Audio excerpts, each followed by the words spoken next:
Continuamos en VTV 24 horas, lo hacemos como cada martes con nuestra tertulia parlamentaria y están ya con nosotros Luis Javier Tellería, muy buenas, Carli Prieto, buenos muy buenas, Laura Garrido, buenos muy días, buenas, Josu Estarrona y Edurne García, muy buenas.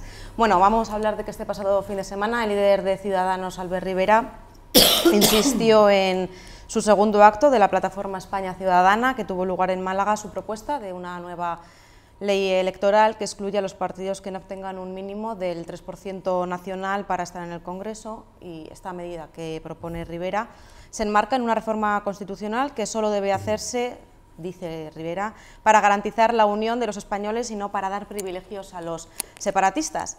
Y esta propuesta, bueno, pues afectaría directamente al Partido Nacionalista Vasco y a Euskal Herria Bildu, y por ello vamos a comenzar con las intervenciones de Luis Javier y de Josu. En este orden empezamos con Luis Javier. Muy bien.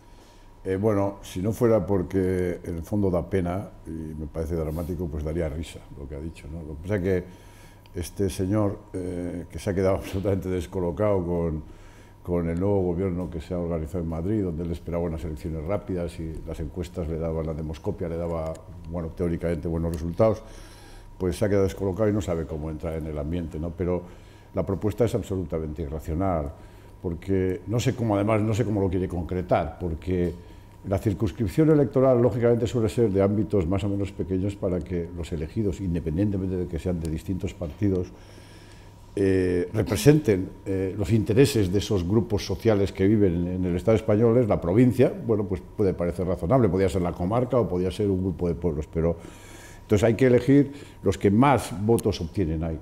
No sé cómo lo haría, que si, por ejemplo, el PNV saca el 25 o el 30% de los votos en Euskadi, pero como no saca el 3% en España, quedaría eliminado. Y además, la democracia parlamentaria se organiza también con las minorías, no solo con las mayorías. Las minorías tienen que estar representadas. ¿Qué pensaría él si en el Parlamento Europeo se decidiera que el que no saque el 3% de los votos de toda Europa no participa? Él quedaría automáticamente fuera. ¿Le parecería razonable haber obtenido 2 o 3 millones de votos en España y que no pudiera estar representando en el Parlamento Europeo? No tendría ningún sentido. Y luego la razón de que los partidos nacionalistas minoritarios siempre al final toman decisiones en el Parlamento de Madrid, bueno, no siempre, realmente ocurre pocas veces. Y ocurre fundamentalmente por una cosa. Ocurre porque los partidos mayoritarios son incapaces de ponerse de acuerdo y tienen que apelar a representaciones parlamentarias minoritarias, que muchas veces, normalmente, son los partidos nacionalistas, pero hay otros partidos de ámbito más pequeño que no son nacionalistas, que también se utilizan los votos.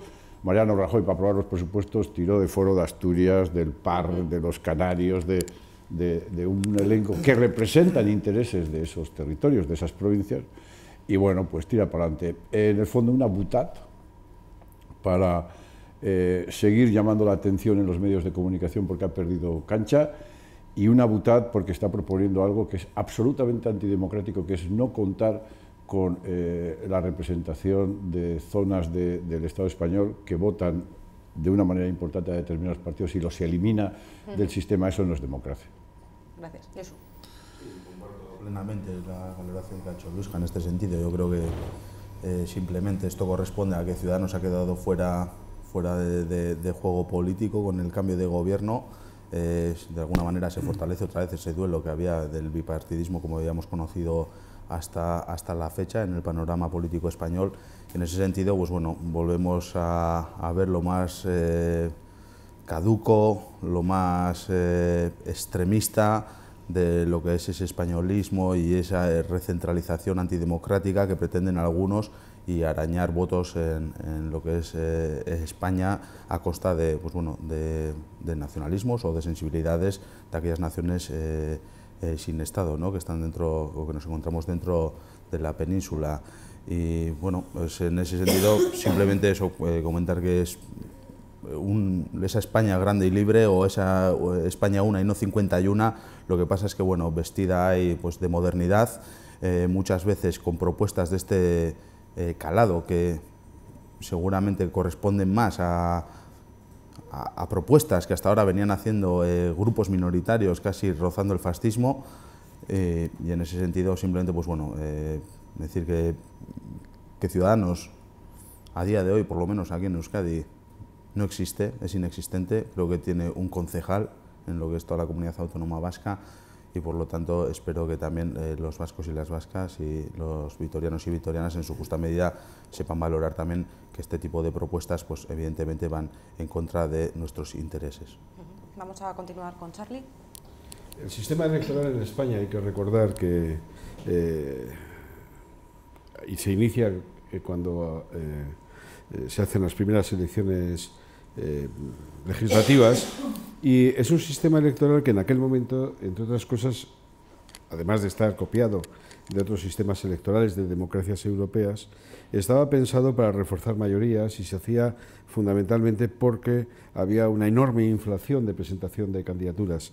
Yo, si no recuerdo mal, en las primeras elecciones legislativas hubo más de 200 candidaturas que se presentaron en toda España, y eso podía dibujar, con otro sistema electoral, no con ese, un Congreso de los Diputados imposible de concitar entendimientos y de tirar hacia adelante, que es lo que necesitaba en ese momento el inicio de la democracia y la construcción de todas las políticas públicas, sociales, de relaciones que necesitaba España cuando estaba saliendo de una dictadura.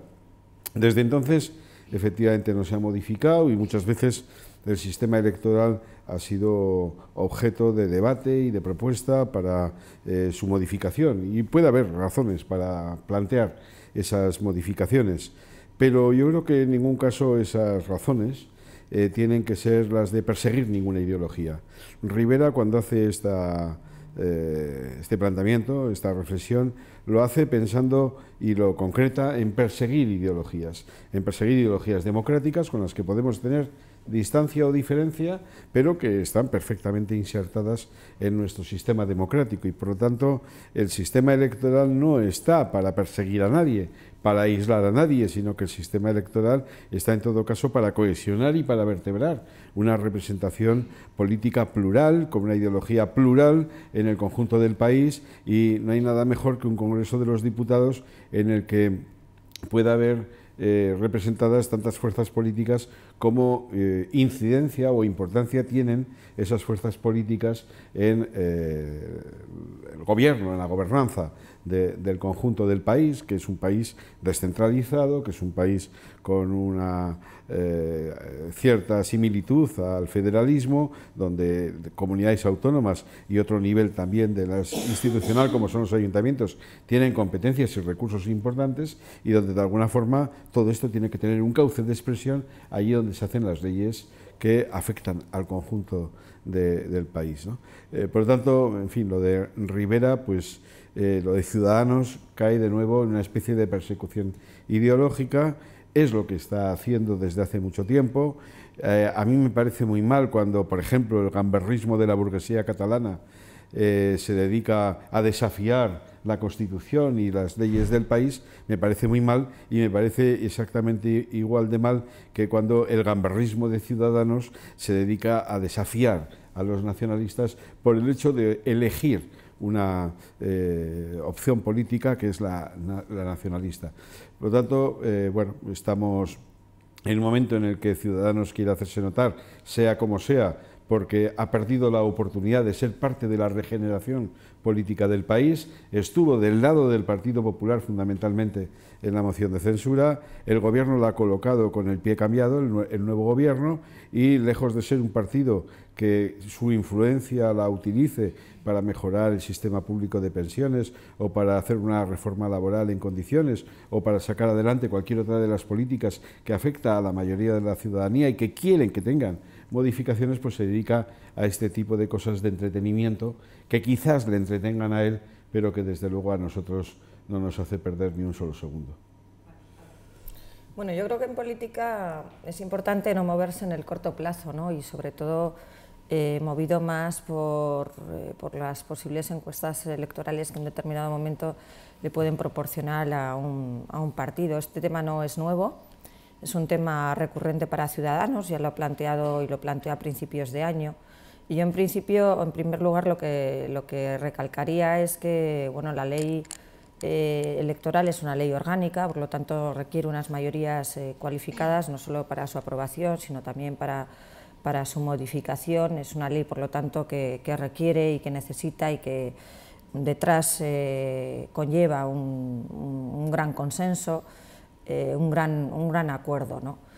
Y por eso precisamente pues, se ha constituido, y en su momento se constituyó, una subcomisión en el Congreso para tratar todas estas cuestiones, para que precisamente las modificaciones pues, salgan fruto del acuerdo, del diálogo y del consenso en una ley tan importante y una ley además que es orgánica.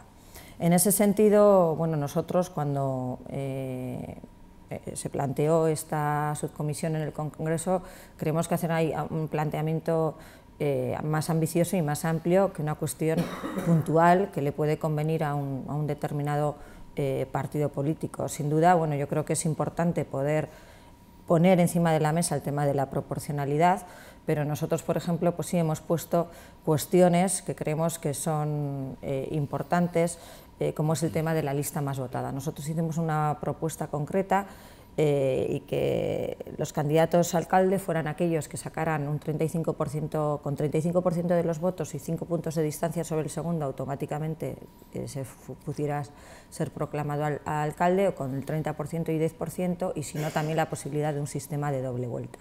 Cuando hablamos también de temas relativos a las elecciones, pues hay otras cuestiones como el bloqueo de las listas, como el tema del voto electrónico, por lo tanto hay muchas cosas sobre las que hablar.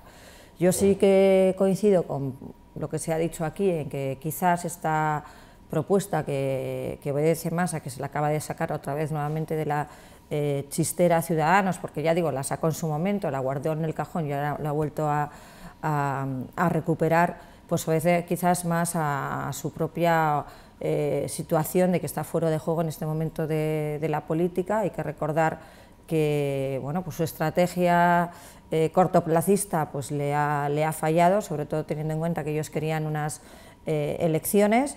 Hay que recordar que Ciudadanos, pues casi cuando fueron las elecciones a finales de diciembre de 2015, apoya a Pedro Sánchez para que fuera presidente del gobierno, y luego en un pacto de investidura apoya al Partido Popular, lo cual bueno, pues ha estado muy bien, pero también hay que recordar que fue el primer partido que salió, que fue además lo que condicionó la presentación de la moción de censura por parte de Pedro Sánchez, el que rompió el pacto con el Partido Popular, y eso hizo que el Partido Popular se quedara en una situación de minoría. Otros partidos lo vieron así y materializaron una moción de censura que luego Ciudadanos no ha apoyado. Por lo tanto, yo creo que este tipo de iniciativas obedecen más al juego corto, a una visión cortoplacista. Sí que tengo que decir que parece que el tema de las reformas electorales también está de moda, porque si miramos a Euskadi, también el Partido Nacionalista Vasco pues nos ha presentado su reforma aquí, una reforma de la ley, en este caso, que se aprueba en el Parlamento Vasco, que también quiere satisfacer sus intereses electorales, ¿no? Primando a los pueblos en los que para ellos son más favorables en votos, en detrimento de Vitoria. Eso es otro tema, pero también lo dejo ahí, que bueno, que también aquí cada uno pues hace sus propuestas y propuestas que van encaminadas a satisfacer intereses absolutamente y meramente partidistas. Gracias. Edurne.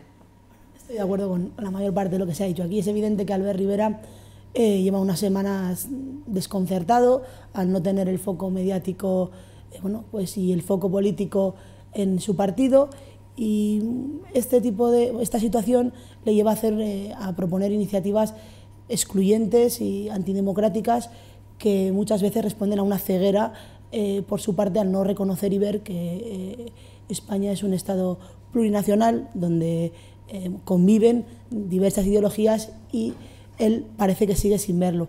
Es evidente que bueno, es casi una provocación, porque realmente lo que está pidiendo no responde más que a su interés casi de volver a la palestra y de tener, digamos, un titular. Nosotras siempre hemos hablado de que es necesaria una reforma electoral y presentamos una iniciativa en febrero de este año, y una reforma electoral que no tiene absolutamente nada que ver con lo que está ahora bueno, proponiendo. Yo creo que realmente detrás de este titular que no va a ir más allá, no hay un mensaje y una querencia real de cambio, de transformación. Nosotras lo que propusimos tiene que ver con que haya un sistema muchísimo más proporcional. Evidentemente la ley DOM sigue siendo una ley injusta y hay otras fórmulas como es el método Western que ya aplican en Alemania o en Dinamarca, que entendemos que son más proporcionales. Hablábamos también de listas paritarias.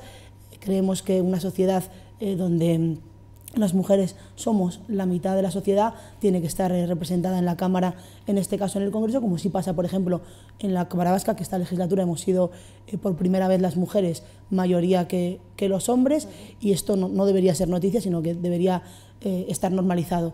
Y luego, bueno, también hablábamos de ampliación de derechos, como es la eliminación del voto rogado, que es un sinsentido, como es que pudieran o que podríamos reflexionar o abrir un debate sobre si rebajar la edad para poder votar y colocarla en los 16 años, y luego todo lo que tiene que ver con las campañas electorales, que nosotras siempre hemos hablado de que muchas veces se derrocha el dinero y que quizá con un único envío de propaganda electoral a todos los buzones, bueno, pues de alguna forma ahorraríamos bastante dinero y no de ninguna forma la igualdad de condiciones de todos los partidos yo creo que se mantendría. Además, no solo, o sea, lo que propone Albert Rivera no solo de alguna forma discrimina a los partidos nacionalistas o a los partidos, sino que además hay partidos pequeños a los que directamente elimina de la radiografía del Congreso, y entendemos que eso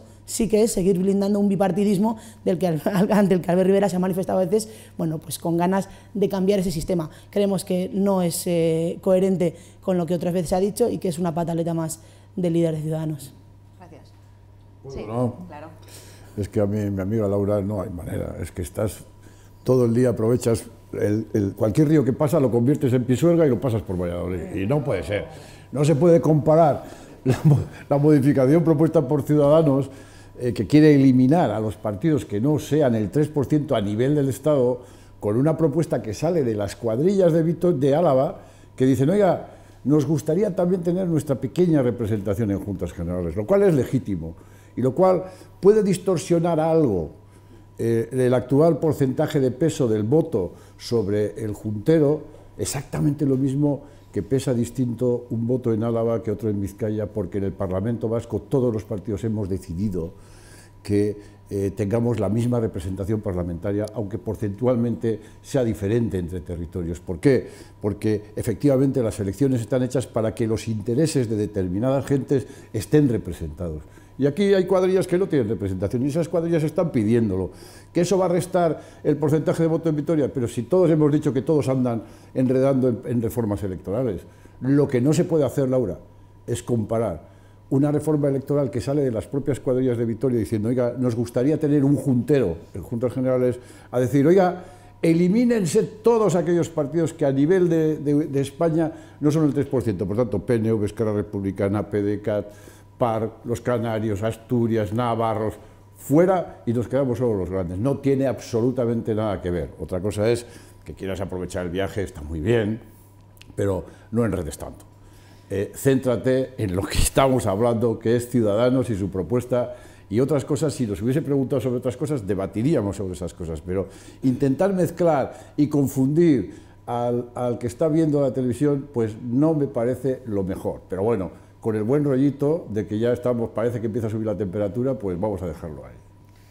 Bueno, sí, pues con el buen rollito. Yo para nada he comparado el contenido de las dos reformas, ¿no? Simplemente he dicho un comentario final, que yo creo que sí que viene a cuento, de que, bueno, también no importa, y a los oyentes y los que nos están viendo seguramente también les importe conocer, bueno, lo que pasa también cerca, ¿no? Y aparte de la repercusión que puede tener una posible propuesta de un partido como Ciudadanos, que tiene una irrelevancia política clara en Euskadi, pues yo creo que también le importará lo que pueda plantear un partido de la relevancia del Partido Nacionalista Vasco. No me he referido al contenido, me he referido a que parece que está de moda poner sobre la mesa cambios en las leyes electorales, que además yo creo que son cambios, y precisamente he traído a colación la propuesta del PNV para recalcar la idea de que son cambios que tienen que venir desde el consenso, desde el acuerdo,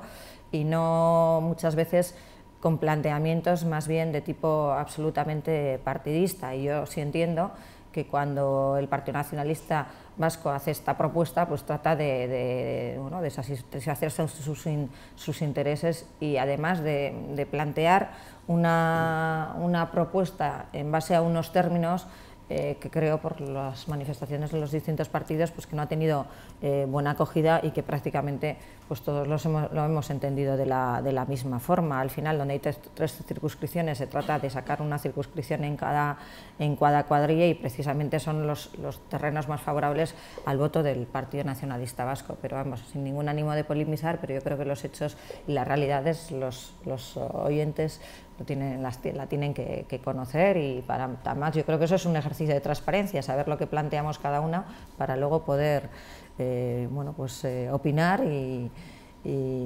ejercer el derecho al voto con todas las opciones y saber cada uno qué propone en cada cuestión concreta.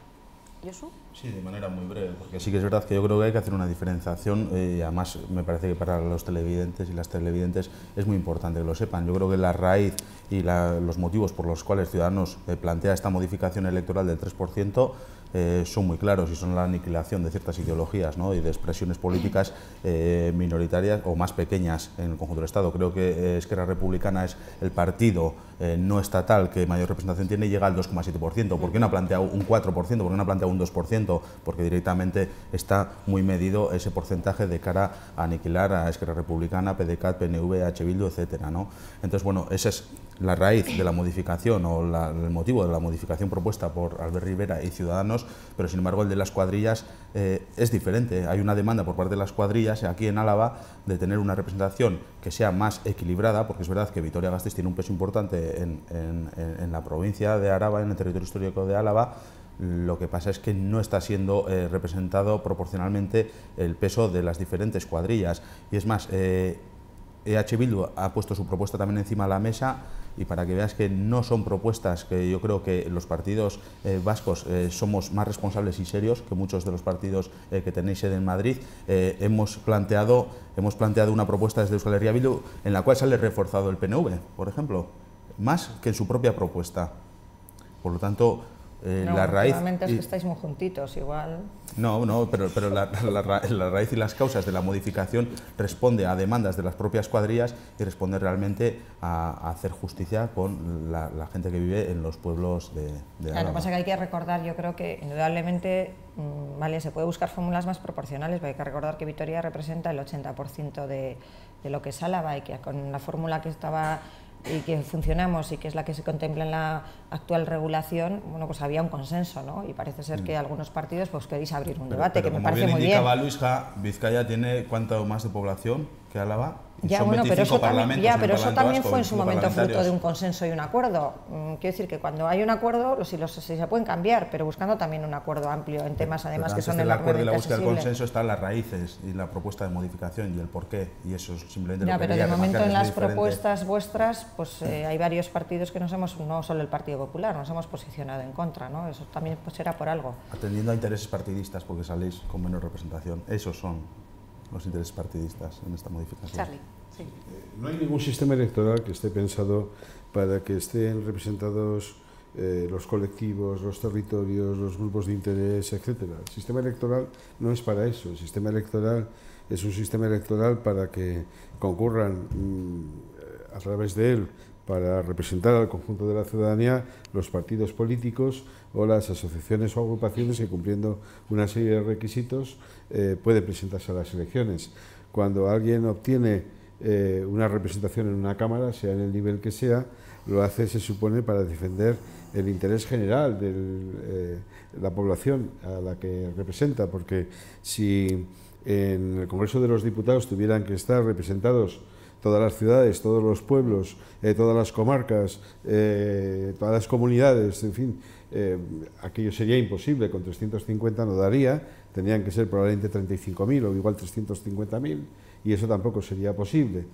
Por eso las Juntas Generales no tienen tampoco una representación de carácter territorial, sino que precisamente el elemento, digamos, que más avanzado que tiene el sistema electoral actual es el de la escrupulosa proporcionalidad. No se puede mejorar ya esa proporcionalidad, se puede empeorar.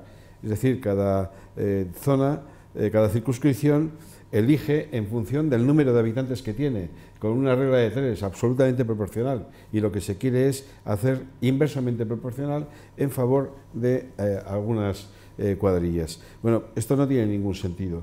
No tiene ningún sentido porque además esto de alguna forma pudiera denotar que los partidos políticos que hoy están representados en las Juntas Generales, como en cualquier Cámara, no son capaces de defender el interés del conjunto de la ciudadanía.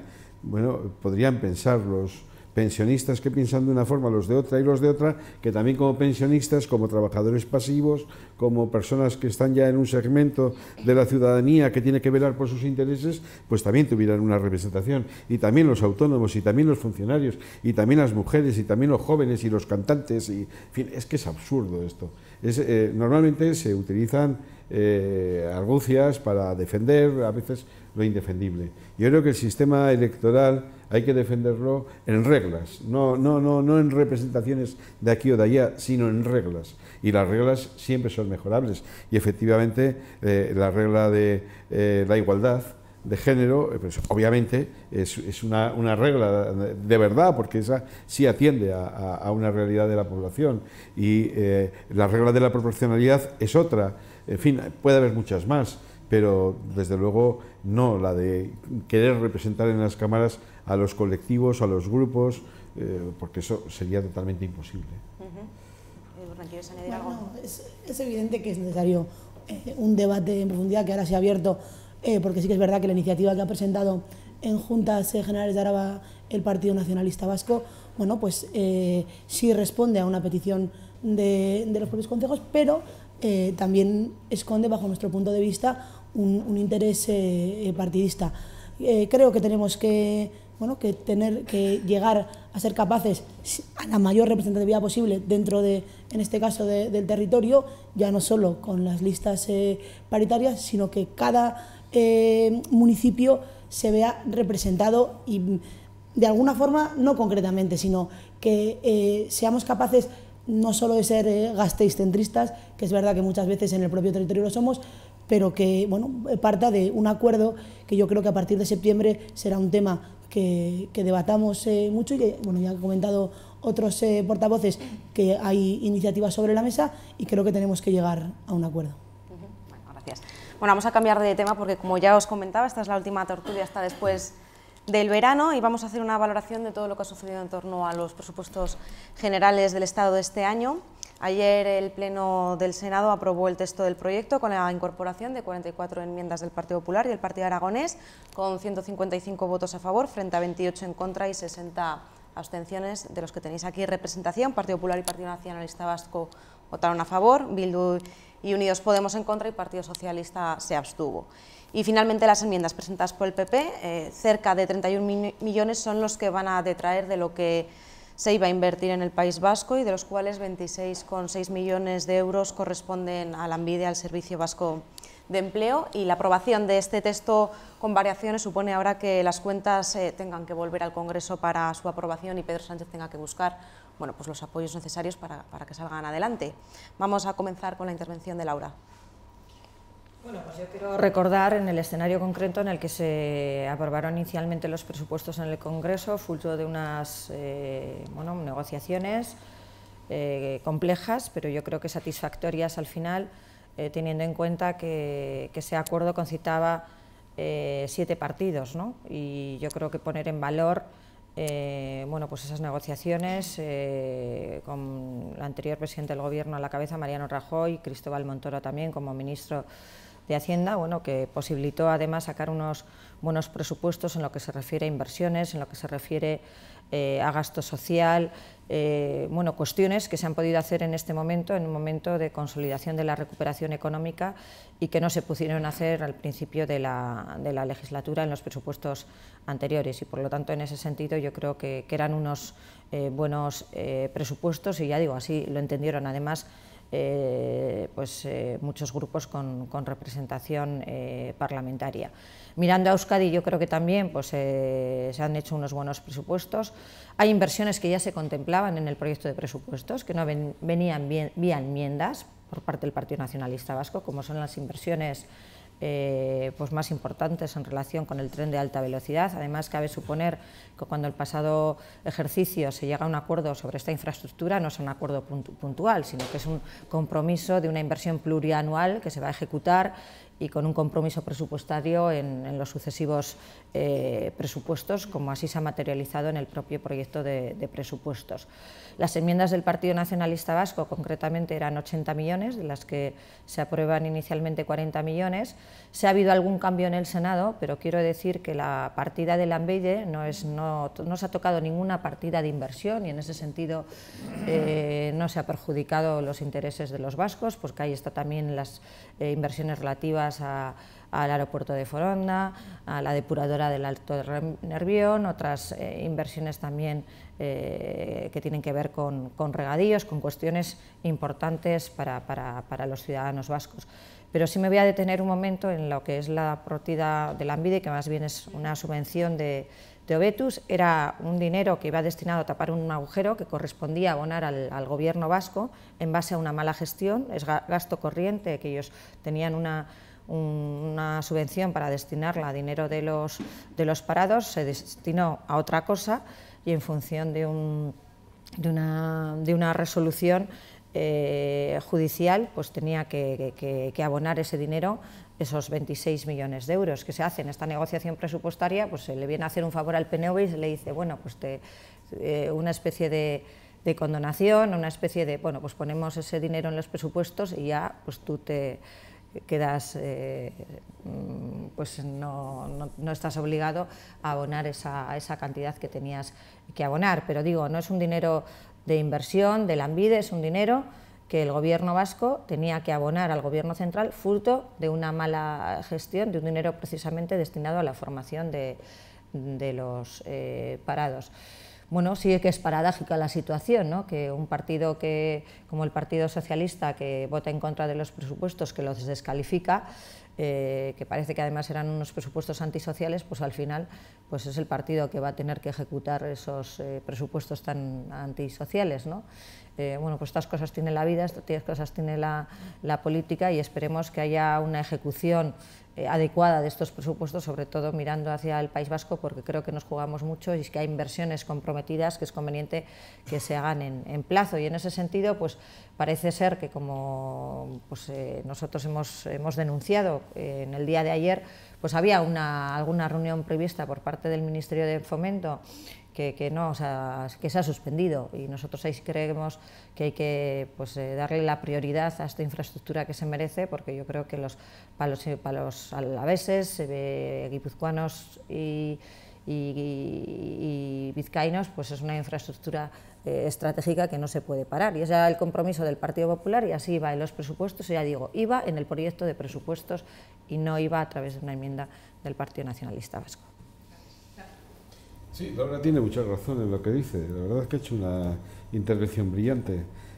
Ha sido una paradoja que una semana antes de la moción de censura el gobierno, que no estaba todavía censurado, pensara que tenía la legislatura para terminarla, que había acordado unos presupuestos y que iba a poder ejecutar esos presupuestos, y una semana después pues ya no estaba en el gobierno, el presidente ya es casi registrador de la propiedad y las cosas pues han cambiado de una forma tremenda, ¿no? Entonces es cierto, es una paradoja, y entonces al Partido Socialista hoy en el gobierno le correspondía ir contra todo y reiniciar un debate presupuestario para meternos a finales de año y no haber tenido una herramienta de acción política, o ejecutar lo que se había acordado hasta entonces. Y es cierto que es una paradoja. Yo creo que lo escenificaron muy bien la paradoja el señor Rajoy y el señor Iglesias, cuando le dijo Mariano Rajoy, cuando ya estaba a punto de salir del gobierno, a Pablo Iglesias: fíjese lo que son las cosas, se va a tener que comer el presupuesto con patatas. Y Pablo Iglesias le contestó: sí, nos lo vamos a tener que comer durante unos meses con patatas, pero en la mesa no habrá ningún corrupto. Entonces, bueno, pues la vida es así. Este es, digamos que es una forma metafórica de señalar bien las cosas. el objetivo de la moción de censura no ha sido modificar los presupuestos, porque si hubiera sido eso, y si hubiese habido esa correlación de fuerzas, no se habría llegado a los presupuestos que finalmente se aprobaron, sino que fue la regeneración democrática tras una sentencia que ya hacía totalmente insoportable el ambiente político de ese gobierno para gobernar y para tener crédito democrático en España. Este fue el asunto, y obviamente cuando esto sucede y se hace a mitad de año, pues es necesario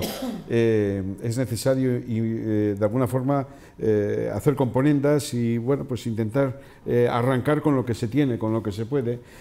Claro que son presupuestos que no nos gustan, claro que son presupuestos que tienen carácter antisocial porque se sustentan en leyes que son antisociales. Bueno, pues sí, y toda esta es la tarea que tenemos pendiente para cambiar. Por eso tienes mucha razón en lo que has dicho, aunque haya sido desde la amargura, ¿no? Y luego, en relación ya a esta cosa tan magnífica y tan fundamental para vizcaínos, guipuzcoanos y alaveses, como es el tren de alta velocidad, pues la verdad que es un tren que en vuestras manos yo lo situaría en el tren chuchú de la feria de Mendizorroza, ¿no?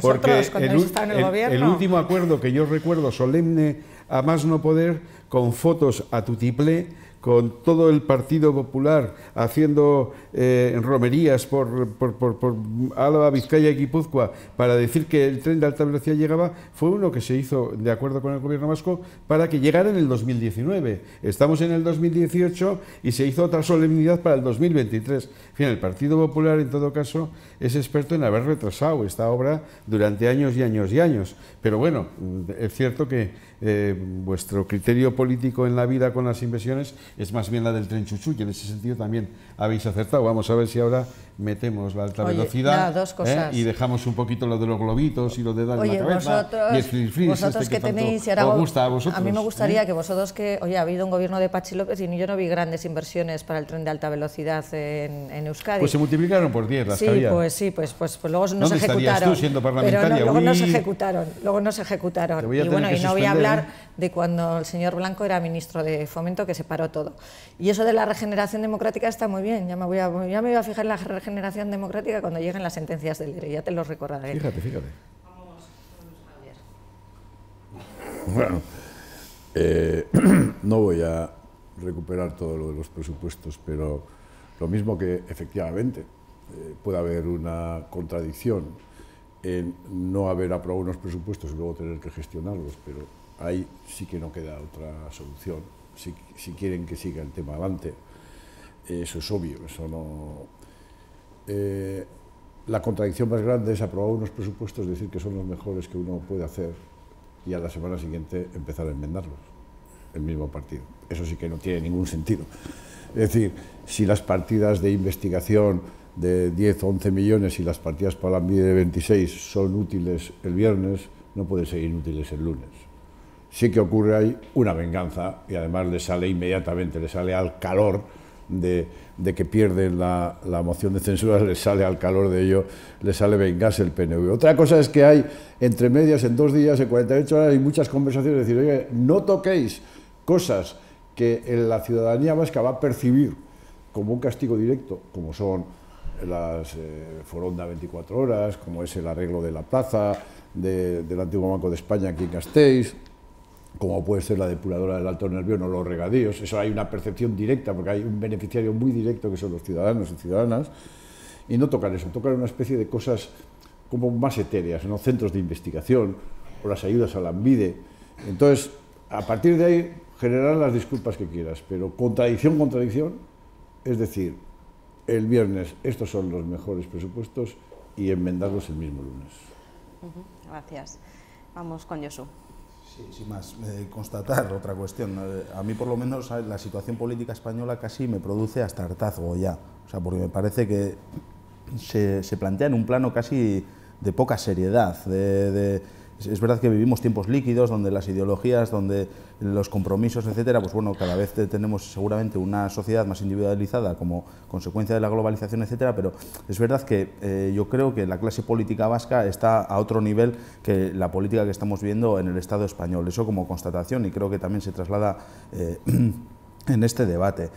Como segunda constatación, yo creo que la mayoría de la ciudadanía vasca estaba de acuerdo en que los presupuestos del Partido Popular eran regresivos y antisociales, pero aún así el Partido Nacionalista Vasco los apoyó en su momento. Y hablaba Luisja de una de las mayores contradicciones es autoenmendarse los presupuestos, los que consideran que eran los mejores presupuestos, pero yo creo que mayor contradicción es apoyar un gobierno del Partido Popular diciendo que la estabilidad, que lo conseguido para Euskadi, que es muy positivo, y de allá una semana, porque hay una sentencia que corrobora lo que todos y todas sabíamos, porque ya el Partido Popular tenía varios juicios por corrupción abiertos y sentencias en firme también en casos de corrupción, pero se le hace tan insostenible para el Partido Nacionalista Vasco que no le queda otra que echarse atrás, y por lo tanto mayor incoherencia que esa, yo creo que no deberíamos hablar de las incoherencias de otros sin asumir las propias.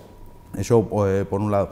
Y como última cuestión, se nos dice que además se ha hecho apelación a un debate que hubo en el Congreso de los Diputados, donde Mariano Rajoy le dice que vas a comer los presupuestos con patatas. Pablo Iglesias le dice sí, pero en una mesa donde no habrá chorizos, no corruptos. Digo, no sé si corrupción o ser chorizo es defraudar a Hacienda y que tengamos uno sentado en la mesa que no haya durado ni una semana y que no haya podido gustar más que un menú. Pues eso no se sabía, y cuando se ha sabido ha durado 24 horas. Bueno. Sí, con dos versiones distintas, claro, la que dio él y la que luego tuvo que... No se sabía, y cuando se ha sabido ha durado 24 horas. A ver los demás qué hacen cuando tengan estas situaciones. Porque los vuestros han durado 24 años.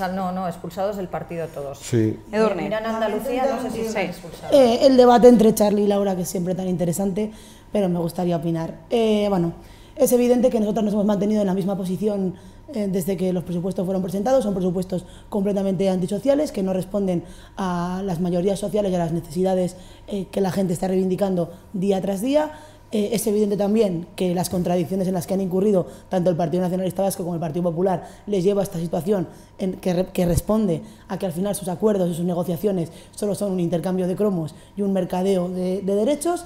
Por lo tanto, cuando unos utilizan, en este caso el poder que tiene y la mayoría que tiene el Partido Popular en el Senado en esa institución, para vengarse o para decir donde dije digo Diego, como siempre y como muchas veces hacen. Bueno, pues nos parece una irresponsabilidad y una insensatez, pero sí que responde a una lógica y a unas dinámicas que llevan teniendo tanto el Partido Nacionalista Vasco como el Partido Popular desde hace mucho tiempo. Esto se veía venir, esto no es de ahora.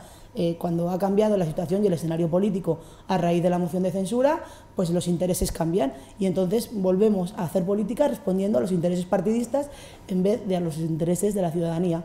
Y no es algo que no se haya dicho aquí, lo hemos dicho en repetidas ocasiones. Claro que nos parece además que cada uno se justifica o cada una se justifica como buenamente puede, pero yo entiendo y nosotras entendemos que las evidencias y los hechos ahí están. Los presupuestos siguen siendo completamente antisociales y lo que se ha querido mercadear entre medias, pues al final no soluciona nada. Bueno, no sé, presupuestos antisociales cuando vemos que se pone más dinero para las pensiones, cuando se garantizan las inversiones. Pero si el movimiento de pensiones ha dicho que están en contra, bueno, ¿cómo puedes decir que estamos mejorando? Habría que ver quién está detrás de determinados movimientos, pero está claro que ha habido un avance en el tema de las pensiones. Otra cosa que, bueno, las medidas y los incrementos se toman en función de la situación económica, y precisamente ahora ha sido posible adoptar estas decisiones de incrementos presupuestarios para políticas sociales porque se ha revertido una situación económica muy mala en la que estábamos en el 2011, cuando este gobierno llegó al poder con una prima de riesgo como la teníamos, con un déficit más alto del que nos había dicho el Partido Socialista, bueno, con todas las variables que todos recordamos, al borde de un rescate que precisamente el gobierno de Mariano Rajoy evitó el rescate. Yo simplemente, por puntualizar, a mí me parece que la actitud del Partido Nacionalista Vasco apoyando unos presupuestos una semana antes de apoyar la moción de censura que no a Pedro Sánchez, porque como me dijo el señor Eguíbar a mí en una tertulia, una cosa es apoyar la moción de censura y otra cosa es que esa moción de censura, que es constructiva, fruto de la cual luego sale un gobierno alternativo, en este caso encabezado por Pedro Sánchez, porque era el candidato que se presentó, es que apoyemos a Pedro Sánchez. O sea que esto también dice mucho, es decir, aquí se ha apoyado una moción de censura para quitar a Mariano Rajoy, pero vamos a ver cómo gobierna el Partido Socialista con 84 escaños, no habiendo ganado las elecciones, porque el señor Pedro Sánchez es presidente del Gobierno sin haber ganado las elecciones. Y me centraba en lo que es la actitud del Partido Nacionalista, que me parece profundamente desleal cuando una semana antes se aprueban los presupuestos, que es el principal documento que da estabilidad a un Gobierno, con las líneas programáticas, con las partidas que permiten ejecutar todas esas acciones concretas de un Gobierno, y a la semana siguiente pues apoyas una moción de censura para quitar al Gobierno de Mariano Rajoy. Y nosotros no hemos actuado por venganza ni mucho menos, pero claro, en una negociación presupuestaria, cuando uno ha sido desleal, pues hay determinadas cositas que le corresponden haber hecho a cada uno, como es esta mala gestión en los cursos de formación de Lanbide, pues que si era una cosa que tenía que abonar el Gobierno vasco, pues que la abone el Gobierno vasco. Quiero decir que ya llegados hasta ese punto, pues favorcitos, pues hasta cierto punto también. Sí, solo una cosa. Es muy breve. Nosotros votamos que no a Mariano Rajoy como presidente del Gobierno. ¿Te acuerdas? Votamos que no. A partir de ahí, el presidente del Gobierno es el que es porque le han votado otros o porque otros no se han puesto de acuerdo para poner un alternativo, y nosotros como grupo parlamentario, si podemos sacar para lo que llamamos la agenda vasca para Euskadi dinero en la negociación presupuestaria, y somos imprescindibles para la negociación presupuestaria, ahí estamos. ¿Cómo no vamos a estar? Pero nunca le hemos dicho que sí a Mariano Rajoy. Hemos dicho que sí a negociar unos presupuestos. En el momento... Que le daban aire para seguir presidiendo. Le daban aire a lo que tú quieras, pero negociábamos unos presupuestos. Otra cosa es la lectura que cada uno puede hacer. Nosotros negociábamos unos presupuestos y al día siguiente de aprobar los presupuestos hay una sentencia de la Gürtel laminadora. Una sentencia que llega a decir que el presidente del Gobierno no es creíble en lo que ha dicho. Donde un montón de gente va a la cárcel. No, es que hay que leerse la sentencia. Montón de gente va a la cárcel. A partir de ese momento, nosotros no podemos seguir sosteniendo ese Gobierno, y si alguien presenta una alternativa, nosotros votamos que no a ese Gobierno. Pero desde el primer segundo le dijimos que no a Mariano Rajoy. Fijaros vuestra incoherencia, aprobáis presupuestos, que es el principal sostén de un Gobierno. Quiero decir, el presupuesto es el presupuesto, ¿eh? No, da estabilidad. El presupuesto es el presupuesto. Ya veremos si Urkullu no tiene presupuestos el año que viene, a ver cuál es su situación. Quiero decir que vamos a poner... no tiene presupuestos, pues a lo mejor tiene que convocar elecciones, o a lo mejor puede aguantar con un presupuesto prorrogado. Quiero decir que... No pasa nada. O sea, yo creo que la mayoría de los que estamos aquí compartimos que la incoherencia del Partido Nacionalista Vasco en esta cuestión ha sido la que es. No siempre los negocios salen bien. De hecho, el Partido Popular os cobró 30 millones de euros para poder aprobar los presupuestos de la Comunidad Autónoma Vasca, y ahora vosotros de ahí os traéis un negocio de 30 millones sobre un presupuesto que es 10 veces superior al de la Comunidad Autónoma Vasca. Por lo tanto, no ha sido buen negocio. No sé si le hemos dado 30 millones, nos han dado 30, no sí, sé 29 el anterior, y os ha dado 40, por un presupuesto 10 veces superior. Por lo tanto, yo creo el cambio de cromos del mercadeo, pues no se ha salido bien, no siempre salen bien las cosas, y en esta ocasión, además de vuestra incoherencia, el negocio no se ha salido bien, no se ha salido redondo. Es incoherente aprobar un presupuesto y después votar una moción de censura. Y es más, y tendréis que explicar por qué del 2017 solamente se han llevado a cabo el 51% de las enmiendas y las inversiones que habían sido aprobadas en el presupuesto de 2017, porque ya en el 96, en el acuerdo que hicisteis con el Gobierno de Aznar, la mitad de las cuestiones que fueron acordadas y negociadas no se llevaron a cabo ni se cumplieron. Aún así, con el Partido Popular, ese mismo Partido Popular, habéis vuelto a hacer negocios, aquel que no cumplía y que ahora parece que va a cumplir, y ahora estos presupuestos tienen que volver al Congreso. ¿Y qué garantías tenéis de que se vayan a aprobar con las enmiendas que vosotros habéis presentado como Partido Nacionalista Vasco en Madrid? Y luego, ¿qué garantías dais de que se va a ejecutar? De que se vayan a ejecutar. Eso depende del Gobierno central y de la dependencia que tenga. Pero entonces, ¿quién es el desleal? ¿Quién es el desleal? Se termina quemando. Pero esto pasa porque no tenemos una relación de igual a igual con el Estado español. Pero eso es una vía agotada, es una vía muerta ya. Bueno, será una vía agotada, pero es la que utilizamos. Y en cualquier caso, iremos viendo si la ciudadanía dice cómo nos hemos comportado nosotros y cómo vosotros. Ya lo iremos viendo. Claro, si en las encuestas no preguntáis, en las encuestas que elaboráis, no preguntáis qué parece el acuerdo presupuestario con el Partido Popular, evidentemente la ciudadanía no opina sobre esas cuestiones. Yo no hablo de las encuestas de lo que pregunta. No. Yo no hablo de las que yo hago. Si hablo de las elecciones, a mí las encuestas no me preocupan. Me preocupan las elecciones, los resultados concretos, el número de parlamentarios, de junteros y de concejales que cada uno saca. Eso es donde la ciudadanía da su veredicto a lo que cada uno ha hecho. Pero las encuestas generan estado de opinión de cara a esas elecciones, ¿no? Yo no hago encuestas. Ya hablaremos. Yo no hago encuestas. Tenéis ganas de hablar, pero ya nos despedimos hasta el verano, así que sé que os vais a quedar con las ganas de seguir viniendo aquí. Pero bueno, muchísimas gracias a los 5, también a Miquel Otero, a Gloria Sánchez, a Carmelo Barrio, que hoy no ha podido estar, a Javier Ruiz de Arbulo y a Mari Carmen López de Ocariz, que habéis estado durante estos 8 meses aquí cada martes con nosotros. Muchísimas gracias y nos vemos a la vuelta y feliz verano. Muchas gracias. Muchas gracias. Y nosotros continuamos aquí en VTV.